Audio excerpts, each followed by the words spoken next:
Boxing truth here. Now that Wilder has been defeated, lost his title, and his reign is ended as WBC heavyweight champion of the world, it's interesting because, De La Hoya was interviewed about a couple weeks before the fight,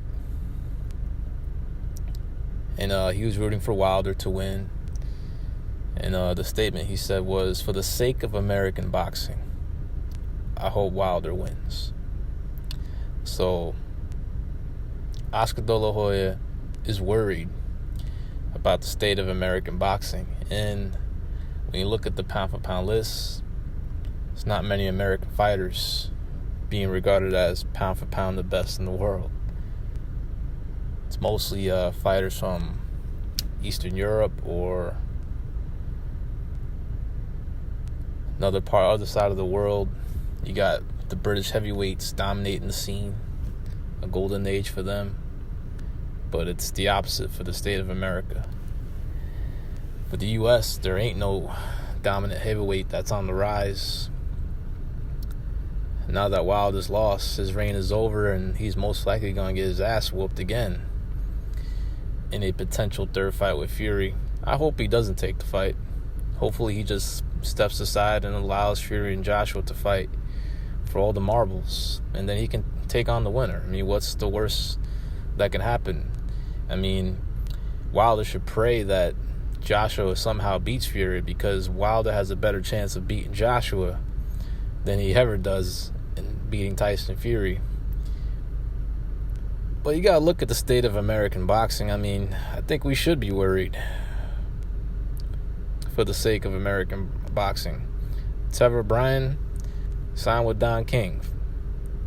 Still waiting a shot at a regular champion, Manuel Charr, that still hasn't gone down for whatever reason. The only serious heavyweight contender right now is a guy who has been regarded as a drug cheat, testing positive for whatever substances, HGH, I believe, and Jarrell Miller.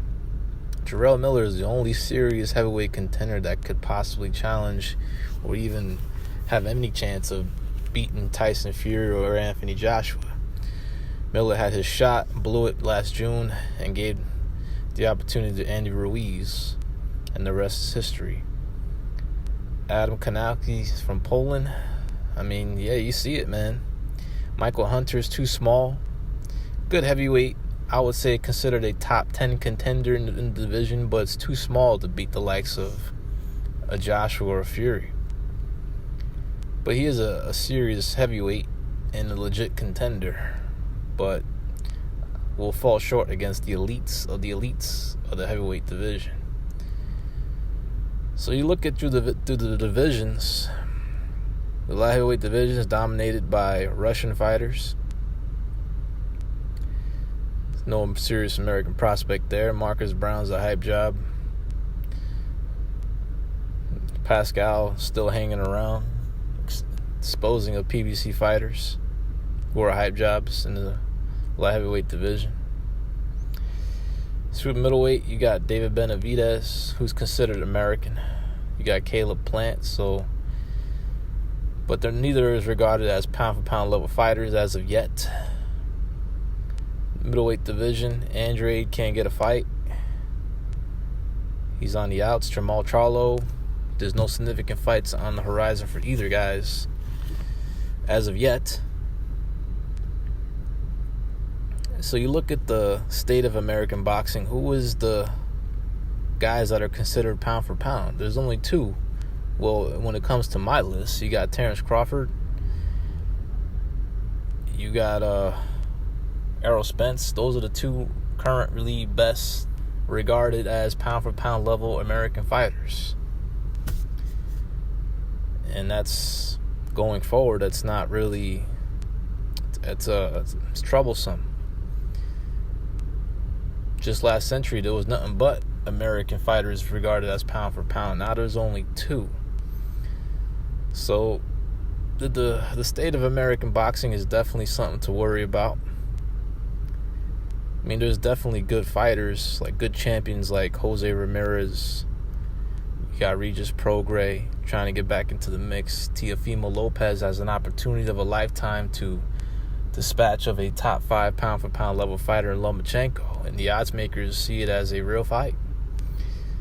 So Teofimo definitely has potential to break that, break into that list as an American fighter, potentially being pound-for-pound level. Gervonta Davis, if he ever fights somebody real, has an opportunity to break into that list. Garrett Russell Jr. is a hype job, protected, gifted, getting gift decisions. Jojo Diaz, another excellent American fighter. I mean, there's definitely talent in American boxing. It's in the lighter weight divisions. You got Shakur Stevenson coming up. You got Jojo Diaz, you got Gervonta, you got Teofimo, and Ryan Garcia, if he continues to improve, all have potential to be pound-for-pound level fighters. So in the lighter weight divisions, there's definitely talent, there's definitely potential. In the heavyweight division, now with Wilder being defeated, and most likely going to get his ass whooped in a third fight, the heavyweight division, for the sake of American boxing, it doesn't look great at all. It could be another 10 years before we see another American heavyweight champion. Jarrell Miller is the only hope for American boxing heavyweight division. And he signed with Top Rank. But Fury doesn't strike me as a guy that's going to stick around long. So we'll see what goes down in the heavyweight division for American boxing in the future. But De La Hoya is right. For the sake of American boxing, the heavyweight division, it's definitely something to worry about. This is Boxing Truth. I'm out.